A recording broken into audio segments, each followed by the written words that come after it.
biyya ofiitii alatti jireenya diiyaasporaa keessatti walgahii qindeessuuf gaggeessuun hammam ulfaataa akka ta'e hundumti keenyaa ni beekna. Isin garuu Oromoonni biyya Saawudi Arabiyaa jiraattan gootonni cichoominaan hojjettanii milkaa'uuf naamusaaf seera biyyi keessa jiraattan barbaadu kabajuudhaan beekamtan dhiyoo fagoorraa walitti dhuftanii yaadaaf gochaan qindoomtanii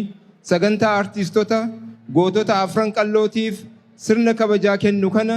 qopheessuu dandeessanii jirtu. Anis guyyaa har'aa ayyaanni gootonni aartii Oromoo bu'uuressanii ol kaasan kan akka Alii Birraa fi Alii Shabboofaan itti yaadataman kun yeroo kabajamu akka carraa ambaasaaddara Itoophiyaa ta'ee isin obboleewwan kiyya wajjin asitti argamuu danda'u kootiif gammachuu olaanaatu natti dhaga'ama. Injifannoo yeroo ammaa uummanni keenya gama hundaan goonfatee fi goonfachaa jiru kana keessatti baandii afran qalloo irraa eegalee artistoonni keenya gahee guddaa akka qaban hubachuu fi